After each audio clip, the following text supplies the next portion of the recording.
हम लखनऊ के विधानसभा से लगभग 100 मीटर की दूरी पर दारुस्सफ़ा में हैं और यहाँ पर आपको एक तरीके से ये पॉलिटिकल सेंटर, पॉलिटिकल हब है और यहाँ पर हर तरह की प्रचार सामग्री मिल जाती है। तो थोड़ा सा हम ये समझने की कोशिश कर रहे हैं कि इस विधानसभा के चुनाव में आमतौर पे प्रचार सामग्री कितनी ज़्यादा सेल हो रही है, किसकी सेल हो रही है, उसी हिसाब से थोड़ा सा समीकरण समझ में आ जाएगा। तो ये देखिए, मैं आपको सबसे पहले दिखा दूँ फिर बातचीत करता हूँ। तो ये देखिए, मैं आपको दिखाऊँगा। ये देखिए, ये शायद बीएसपी का है और ये आज़ाद, चंद्रशेखर आज़ाद भी इसको इस्तेमाल कर सकते हैं। मैं इधर देखिए, ये ओवैसी जी का है। ये देखिए, ये ओवैसी साहब का है, मजलिस इत्तेहादुल मुस्लिमीन लिखा भी हुआ है। इसके अलावा ये ओवैसी साहब का एक दूसरा है और यही नहीं बल्कि ये देखिए कांग्रेस का है। ये देखो पूरा बंडल है कांग्रेस का। बीजेपी का है, ये देखिए, ये बीएसपी का है, बीजेपी का है। तो कुल मिलाकर के ऑलमोस्ट तमाम पार्टियों का है। उसमें गमछा है, झंडा है, बैनर है। ये देखिए, ये देखिए, कुछ इस तरीके से अगर आप इसको हम ऐसे लगा लें तो कुछ इस तरीके से दिखेगा। देखिए, कुछ इस तरीके से बीजेपी का ऐसे लगेगा, ऐसा लग रहा है कि हम बीजेपी के हैं। तो इस तरीके से कुछ बीजेपी के कार्यकर्ता इस तरीके से पहनते हैं और मैं आपको दिखाना चाहूँगा। सॉरी, तो एक बात समझ में आएगी, पूरा भंडार है यहाँ पर और यहीं से सामग्री जाती है, प्रचार सामग्री। अच्छा, एक इंटरेस्टिंग बात आपको और बता दूँ। ये देखिए, पेन वगैरह भी आपको मिल जाएंगे। ये देखिए, ये देखिए, ये बीजेपी का पेन भी है, कमल का फूल लिखा हुआ है और यहाँ पर ये देखिए, दिख रहा है आपको। तो कहने का मतलब ये है कि प्रचार सामग्री का ढंग बदलता रहता है और नए नए उसमें इनोवेशन खोजे जाते हैं, नए नए तरीके खोजे जाते हैं प्रचार करने के। यही नहीं, इसके अलावा मैं आपको दिखाना चाहूँगा। ये देखिए, कुछ इस टाइप के स्टिकर आपको दिख जाएंगे। क्लोज करके दिखाइए। ये देखिए, स्टिकर आपको दिख जाएंगे और इस तरीके के आपको ये देखिए, ये शिवसेना का बिल्ला है। शिवसेना की पार्टी भी लड़ रही है। ये समाजवादी पार्टी का बिल्ला है, तो बिल्ला भी मिल रहा है आपको। यहाँ पर टोपी भी दिख जाएगी। ये देखिए, कुछ इस प्रकार की टोपी भी दिख जाएगी। यानी सबका अलग अलग पैटर्न बदला हुआ है। कुछ इस तरह से बहन जी का है। यही नहीं बल्कि ये रबर भी है। बीजेपी की प्रचार सामग्री कुछ ज़्यादा ही हमको दिखाई दे रही है यहाँ पर। और इसके अलावा ये देखिए, आम आदमी पार्टी का भी रबर है। आम आदमी पार्टी का ये देखिए, इस तरह का कुछ मामला है। ये देखिए, ये प्लास्टिक का लगाते हैं। कांग्रेस का भी है। ये देखिए, ये कांग्रेस का है, ये बीएसपी का है।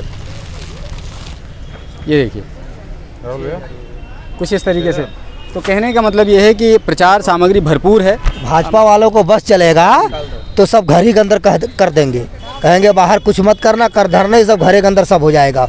वोट भी पड़ जाएगी, गिनती भी हो जाएगी, हार भी जाओगे, जीत भी जाओगे। ये मतलब हम समझे नहीं, थोड़ा सा मुझे खुल के बताइए, ये बात क्या कहना चाह रहे हैं आप? उसको रखो, उसको क्या नाम है, एक लखनऊ में कहीं झंडा बैनर स्टिकर लगा हुआ दिख रहा है आपको?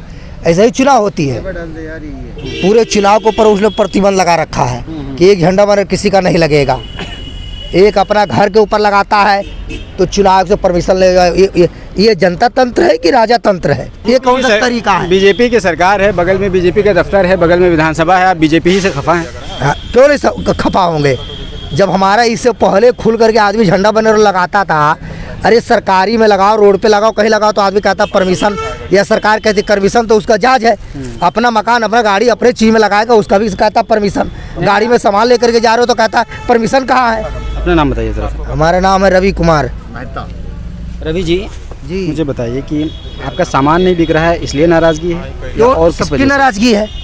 टेंट कहीं नहीं लग रहा है, टेंट वाला भूखा बेचारा मर गया, उसमें लेबर मजदूर कितना लगता था, है ना? ये कहीं टेंट नहीं हो रही है। वो रैली प्रोग्राम होती थी, कितनी गाड़ी घोड़ा जाती थी, कितना असर पड़ गया। आज ये लोग कहते हैं हम बड़ा रोजगार दे रहे हैं। कैसे रोजगार होता है? ऐसे रोजगार होता है कि हम अपने घर में जो चाहे वो कर ले, वही रोजगार हो गई। अच्छा, थोड़ा बहुत ये आपकी सामग्री जा रही है कि नहीं? बिल्ला नहीं जा रही है, कुछ भी नहीं, कुछ भी नहीं। थोड़ा बहुत जाती है तो कार्यालय में अपना खुद वो सप्लाई कर देते हैं। अच्छा, किसका ज़्यादा जा रहा है थोड़ा सा मुझे बताइए। सपा का। सपा का ज़्यादा जी। आपके हिसाब से सपा का लहर मामला है इस वक्त? ओके। कोई भी चीज़ बाजार में, कोई भी हो, छोटा आदमी हो, बड़ा आदमी हो, या कोई भी हो, हम ये नहीं कहते अधिकारी कोई भी हो, आदमी को कुछ करने से पहले सोच लेना चाहिए कि हम क्या कर रहे हैं, नहीं कर रहे हैं। 1, 2, 4 साल से सरकारों का बहाना है कोरोना कोरोना कोरोना। नहीं समझे, ये केवल सरकार का बहाना है। कोई चीज़ का सामने आएगा वो रोक लगा देंगे, उसको डिफाक्टर कर देंगे, कोरोना के बहाना ले लेंगे। है कहीं कुछ नहीं, केवल पब्लिक को, जनता को भड़काता है, वो भटकाते हैं, ये सब नहीं चलेगा। चलिए ठीक है। तो आपका क्या नाम है सर? इकराम भाई, हैं? इकराम भाई दिलू। राम भाई, यहाँ आप क्यों बैठे हुए हैं? हम ये सामान वामान लाते हैं यहाँ पे, कुछ बिजनेस है आपका इसी का, लेकिन तो ये तो हमारे बहुत नाराज़ हैं बीजेपी से खास। ठीक है, उनका नाराज़गी अच्छा है, लेकिन काम वाम कोई है नहीं। जाहिर है जिसका बिजनेस ठप पड़ेगा वो तो नाराज़ी होगा, इसमें कोई शक नहीं है। कहने का मतलब ये है कि और जाहिर है समाजवादी पार्टी इस वक्त एक इनके हिसाब से सत्ता में आने वाली है और ये कह रहे हैं कि समाजवादी पार्टी की ज़्यादा सामग्री बिक रही है। आपको क्या लग रहा है कि मतलब ग्राउंड पे आप भी जाते होंगे, मांग वगैरह इनके हिसाब से तो समाजवादी पार्टी आपके हिसाब से क्यों? नहीं, चेंज तो होना चाहिए, लेकिन स्पष्ट बहुमत तो समाजवादी पार्टी को भी नहीं मिलेगा। अच्छा, ये तो तय है, फ्रैक्चर्ड रहेगा। हाँ, खिचड़ी सरकार आने वाली है। उसमें देखो, जोड़ तोड़ की राजनीति में भाजपा माहिर है, भाजपा ही सरकार बनाएगी। ओके, हाँ, आप ये कह रहे हैं कि जोड़ तोड़ में भाजपा माहिर है, भाजपा खरीदो फरोख्त कर लेती है और वो भाजपा सरकार बना लेगी। बिल्कुल उनका काम ही है, जो कहीं भी देख लो आप, अगर उनकी भी सीटें कम भी हैं तब भी उनको पहले न्योता मिलता है। ये सब धांधली है और कुछ नहीं है। तो आप कह सकते हैं कि ये अधिकारी जो होते हैं एक तरीके से बीजेपी के फेवर में काम करते हैं। नहीं, अधिकारी तो बेचारा अधिकारी है, वो क्या करे, मतलब माहौल देख करके उसको जो आदेश दिया जाएगा ना, हम लोग को वही करेगा बेचारा। वो उसकी मजबूरी, उसकी कुर्सी बचानी है, गलत करता है ना, वो कुर्सी बचानी है भाई उसको। अब खुल के बोलेगा तो वो भी अपनी कुर्सी खुद हो बैठेगा, ट्रांसफ़र कर देंगे या उसको कितने छुट्टी चाहिए चले जाइए, क्या कर लोगे आप? सरकार में बैठे आदमी कुछ भी कर सकता है। चलिए, तो दरअसल ये है कुछ मामला और यहाँ से आपको थोड़ा सा क्लू मिल गया होगा कि दरअसल किसकी सरकार आने वाली है और किसका माहौल लग रहा है, क्योंकि जिस तरीके से चूँकि इनकी दुकान है और यहाँ से प्रचार सामग्री जाती है और इससे एक आइडिया आपको हल्का सा मिल जाएगा।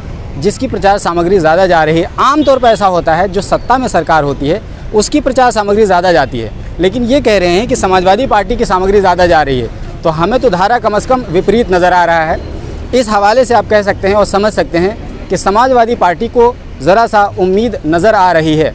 अब ये देखने वाली बात होगी, जिस तरीके से भाई साहब ने कहा कि अधिकारी वगैरह थोड़ा बहुत खेल कर सकते हैं हवा के दोष पर, तो बहरहाल ये भी कहा जाता है, हम भी सुनते हैं और आप भी सुनते ही होंगे। तो ये तो 10 मार्च के नतीजे बताएंगे और 10 मार्च में क्लियर हो जाएगा कि दरअसल जनता ने किसको अपना जनादेश दिया है या फिर किसने लोकतंत्र को अपने तरीके से मैनेज किया है। ग्लोबल बाउंड्री के लिए लखनऊ से मैं Salim Azad. Alpha hospital and trauma centre, engineering college चौराहा, सीतापुर रोड, लखनऊ।